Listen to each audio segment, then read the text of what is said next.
That savings account wasn't just numbers on a screen. It was 6 years of my life. Every overtime shift I picked up at the hospital, every vacation I skipped, every dress I didn't buy, every brunch I said no to. $35,000. My wedding fund. The foundation of the future I was building with James. It represented something bigger than money. It was proof that I could do this on my own, without depending on anyone, without asking my family for help like my sister always did. I started that account when I was 23, fresh out of nursing school, making barely enough to cover rent and student loans. But I had a plan. I'd watched my parents drain their retirement fund to pay for my sister Madison's third failed business venture, and I swore I'd never be in that position. I'd never be the one asking, the one needing, the one taking. So I saved $500 a month, sometimes more when I could pick up extra shifts. I tracked every cent in a spreadsheet that James would tease me about. He called it my obsession. I called it my independence. The joint account with my mom wasn't my idea. I'd been perfectly happy with my savings account at the local credit union, watching that number climb month after month. But 2 years ago, Mom had come to me with this opportunity. Her bank was offering premium interest rates on joint accounts, something about customer retention and family banking incentives. She showed me the brochure. The rate was 3 times higher than what I was getting. "It's basically free money, Emma," she'd said, sitting at my kitchen table with that concerned look she always wore when talking about finances. "You're so smart with your savings. Why not make it work harder for you? We'll both be on the account, but it's your money.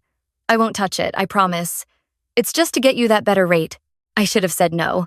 Even then, something in my gut twisted with uncertainty. But Mom had seemed so genuine, so proud of me for being responsible with money in a way that Madison never was. And honestly, part of me liked it. Liked being the good daughter, the one Mom could trust, the one who had her life together. So I transferred my wedding fund, all $28,000 of it at the time, and for 2 years it sat there, growing.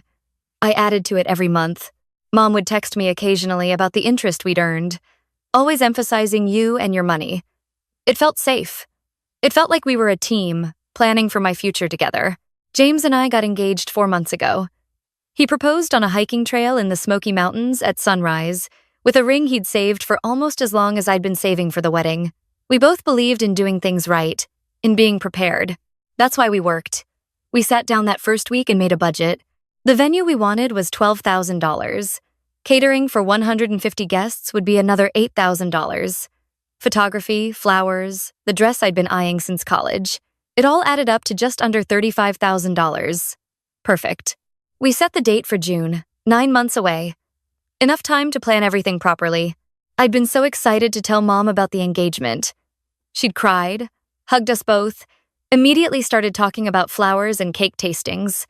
"My baby's getting married," she kept saying. But when I mentioned starting to transfer money out of our joint account for deposits, her whole demeanor changed. "Oh, Emma, I need to talk to you about something," she'd said, and the way her voice dropped made my stomach clench.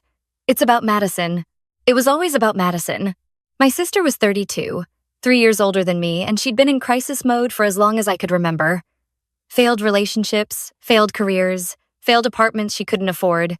Madison was the kind of person who bought designer purses while being 3 months behind on rent, who quit jobs because her boss didn't appreciate her vision, who always had an emergency that required immediate family intervention.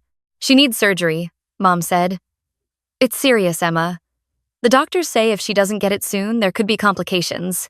My nursing training kicked in immediately. "What kind of surgery? What's the diagnosis? Which hospital?"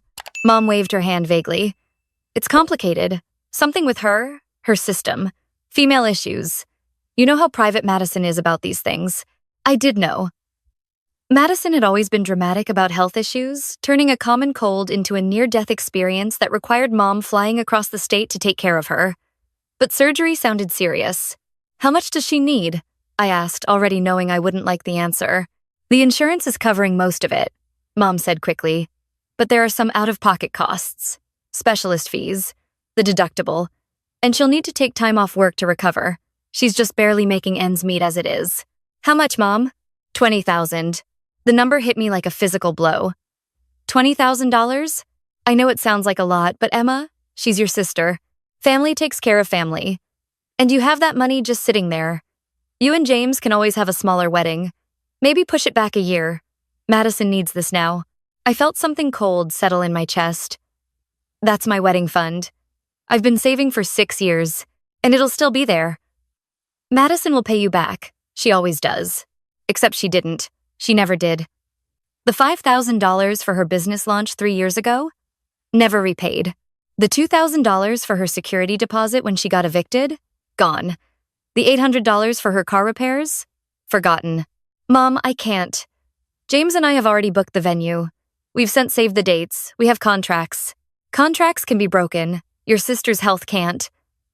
Mom's voice took on that edge.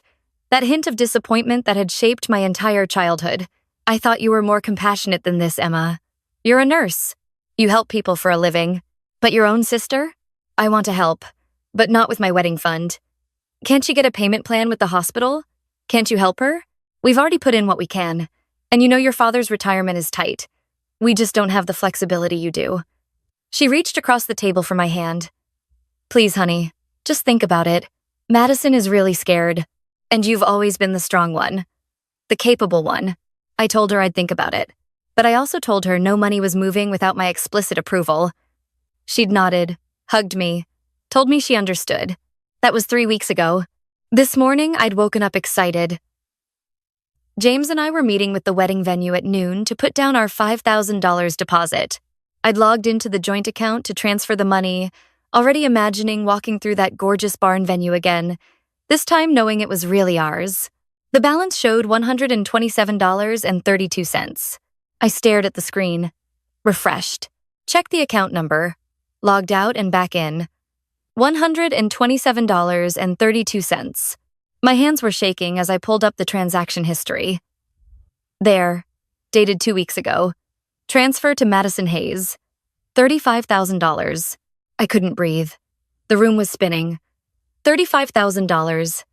6 years of my life. Gone. I called the bank. Maybe it was an error. Maybe someone had hacked the account. No, ma'am, the customer service representative said in that practiced, sympathetic voice. The transfer was authorized by the account holder. It shows here that it was initiated by Janet Reeves. But I'm also on that account. I didn't authorize anything. It's a joint account, ma'am. Either party can make withdrawals or transfers without the other's permission. That's what joint means. I hung up and immediately called Mom. It went to voicemail. I called again. Voicemail. I texted, Mom, call me now. Emergency. An hour later, she finally called back.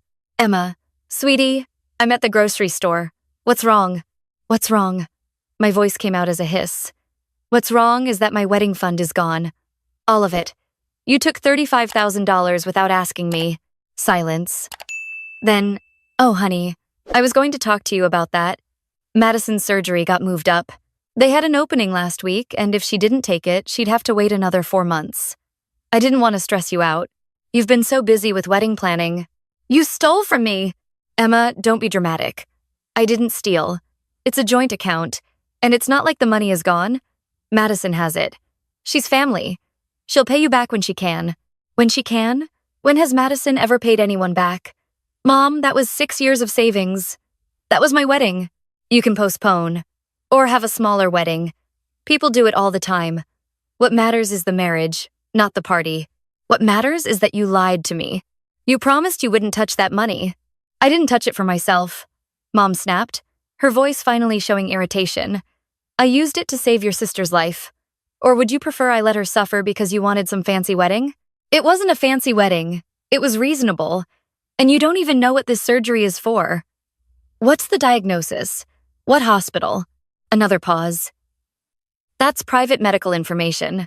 I'm a nurse. I have HIPAA training. Tell me what the surgery was for. Madison doesn't want you to know. She's embarrassed. Something in the way she said it made everything click into place. The vagueness, the secrecy, the timing. It wasn't a medical emergency, was it? I said slowly. What was it? Plastic surgery? A tummy tuck? Breast augmentation? That's none of your business. It is my business when it's my money. It's done, Emma. The money is spent. Madison needed it. Can we please just move past this? You're making this into such a big thing. I'm making it a big thing? You stole my wedding fund. I borrowed it for your sister. Stop being so selfish. This is why Madison says you've always had to stick up your... I hung up. James came home an hour later to find me sitting on the kitchen floor, my laptop open to the bank account page, still showing that devastating $127.32. What happened? Did someone die? In a way, yes. My trust. My relationship with my mother. My ability to believe that I came first for anyone in my family. I told him everything. He sat down next to me on the floor and just held me while I cried. Then he pulled out his phone and called his older brother, a lawyer. We need to know our options, James said firmly. His brother Marcus was blunt. Legally, your mom didn't steal. Joint account means equal access.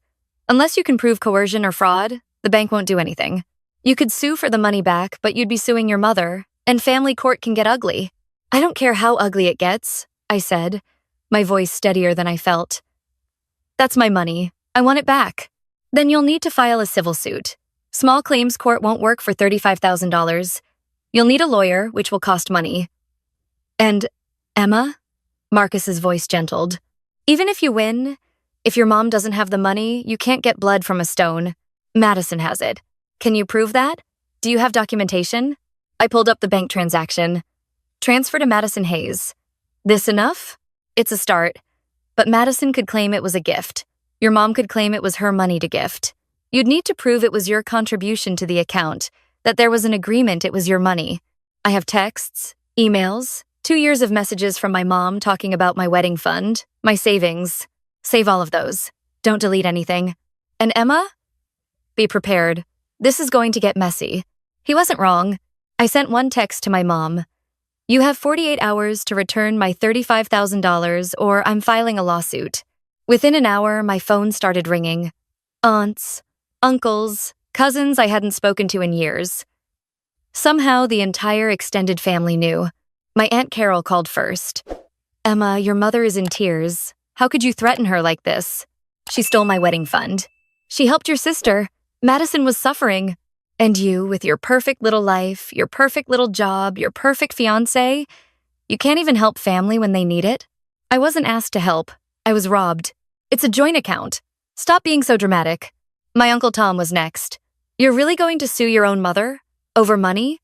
Family is more important than money, Emma. Then why didn't you give Madison the money? That's not the point. That is the point. If family is so important, why am I the only one expected to sacrifice? My cousin Jessica left a voicemail. I always thought you were better than this. Guess money really does change people. Madison could have died, Emma. Died. But sure. Your wedding is more important. I called Madison directly.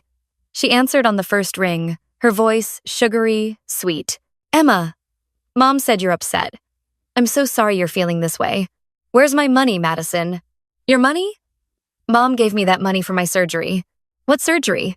What was it for? That's private. $35,000 of my money isn't private. Tell me what you spent it on. I don't have to tell you anything. And besides, the money is gone. The surgery, the recovery time off work, the medical bills, it's all spent. Then, get a loan and pay me back. She laughed. Actually laughed. A loan? Emma, my credit is maxed out. No bank will give me a loan. You're just going to have to accept that the money helped someone who needed it more than you needed a party. It wasn't a party. It was my wedding. Money I saved for 6 years. And you'll save it again. You're good at that. Me? I'm not like you. I can't just work overtime and magically have money. Some of us struggle. Some of us need help. Some of us steal from family members. Her voice turned cold. I didn't steal anything. Mom gave it to me. If you have a problem, take it up with her. But honestly, Emma, this whole poor me victim thing is really ugly on you. I thought you'd be happy to help family. Guess I was wrong about who you really are. She hung up. The 48 hours came and went. No money, no apology, no acknowledgement that anything wrong had even happened. I filed the lawsuit. Emma Reeves v. Janet Reeves and Madison Hayes. Civil case for recovery of funds plus legal fees. That's when things got really bad. My mom sent a group text to the entire family. After everything I sacrificed raising Emma, giving her a good life, supporting her through school, this is how she repays me, suing her own mother because I helped her sister in a medical emergency. I don't know what happened to the daughter I raised. This isn't the Emma I know. My phone exploded. Messages ranged from disappointed to outright hostile. You should be ashamed. Family doesn't sue family. I hope you're happy destroying your mother. Madison could have died, and you care more about a wedding. Disgusting. My father called. He'd been quiet through all of this, and I'd hoped maybe he'd understand. Emma, please drop this. Your mother is beside herself. She can't sleep. She can't eat. Is this really worth it? It's just money. Dad, it's my money. 6 years of savings. Don't I matter? Of course you matter. But Madison needed help. Why didn't you help her then? Why is it always my responsibility? Because you have it. You've always been the responsible one. The one we can count on. Madison. Madison needs more support. And I need my wedding fund. I need to know that my family won't rob me blind and then call me selfish for being upset about it. Emma, please. Think about what you're doing to this family. I'm not doing anything, Dad. Mom did this. Madison did this. I'm just trying to get back what's mine. If you go through with this lawsuit, there will be consequences. Family gatherings. Holidays. Your mother won't be able to face people knowing her own daughter sued her. Then she shouldn't have stolen from me. He hung up. The court date was set for 6 weeks out. In that time, I learned exactly where I stood with my family. Thanksgiving was 2 weeks after I filed. My mom uninvited me. I can't break bread with someone who's trying to destroy me, she texted. I spent Thanksgiving with James's family. His mother hugged me and whispered, "You're doing the right thing. Don't let anyone tell you otherwise." Christmas was worse. I got a card from my parents. Inside was a printed photo of the whole family from last year's Christmas, with my face scribbled out with black marker. Written across the bottom, "This is what happens when you choose money over family." James found me crying in our bedroom. Hey, they're wrong. You know that, right? You're not choosing money. You're choosing to not be stolen from. Then why does it feel like I'm losing everything? Because they want you to feel that way. That's how manipulation works. My lawyer, a sharp woman in her 50s named Patricia Chen, was building our case. The texts and emails from my mom helped. Every message referring to your wedding fund, your savings, your money. Every time she'd sent me interest updates, emphasizing my contributions. "This is solid," Patricia said. "We can prove it was understood to be your money. The joint account was just for banking purposes. What about Madison? Can we get the money from her? We can try. But honestly, if she spent it, we'd have to garnish wages or seize assets. Does she have either?" I thought about Madison's perpetual job hopping, her maxed out credit cards, her rented apartment full of designer items she couldn't afford. Probably not. Then our best bet is your mother. We can argue she had a fiduciary responsibility as the joint account holder to not misappropriate your funds. 2 weeks before the court date, my mom's lawyer reached out with a settlement offer. She'd pay $10,000 immediately if I dropped the suit. "That's less than a third of what she owes," I said. "It's what she has," Patricia replied. "She claims she doesn't have more. We could reject it and go to court, but there's no guarantee the judge will award the full amount, and even if they do, collection is another battle. What do you think I should do? Honestly, I think you take the $10,000 and cut your losses." Sometimes winning in court doesn't mean winning in real life. I wanted to fight. I wanted a judge to tell my mother she was wrong, to validate that I wasn't crazy or selfish or any of the things my family had called me. But I was also exhausted. The constant texts, the social media posts from relatives about ungrateful children, the way my own mother had turned me into the villain of her story. I accepted the $10,000. The day the check arrived, I sat in our apartment staring at it. $10,000, a third of what I'd lost. The venue deposit we'd had to forfeit, the photographer we'd had to cancel, the dress appointment I'd missed because I was too depressed to care. James sat next to me. "We can still get married. Not the way we planned. Does that matter? We'll do City Hall, or a backyard wedding, or we'll wait another year and save up again. Emma, I'd marry you in a parking lot. The wedding doesn't matter." "It matters to me," I whispered. Not the party, but the principle. That I could plan something, save for something, work towards something, and have it just taken. And everyone acts like I'm the bad guy for being upset. You're not the bad guy. Then why does it feel like I lost everything? He pulled me close. You didn't lose everything. You lost people who were willing to use you. That's not losing. That's learning. We got married 3 months later. City Hall, just like James suggested. I wore a simple white dress from Nordstrom Rack. My maid of honor was my best friend from nursing school. James's brother was his best man. His parents came. His sister flew in from Seattle. My family wasn't there. I didn't invite them. I posted one photo on Facebook. Me and James on the courthouse steps. holding hands, laughing at something he'd just whispered. The caption, "Married my best friend today. Small wedding, huge love." My mom commented within an hour, "I can't believe I wasn't invited to my own daughter's wedding. This is beyond cruel." I deleted her comment and blocked her. That was 8 months ago. Last week, I got a message from Madison. Not a text, not a call. A Facebook message, like we were casual acquaintances instead of sisters. "Hey, Emma, I know things have been weird, but I wanted you to know I'm pregnant. You're going to be an aunt. I'd really love for you to be part of this. Family is important, you know? Let's put the past behind us." I stared at the message for a long time. Part of me wanted to respond, wanted to believe that maybe this was an olive branch, a chance to rebuild. Then I remembered. The pregnancy announcement would come with requests. Money for baby items, help with childcare, family helps family, right, Emma? I blocked her too.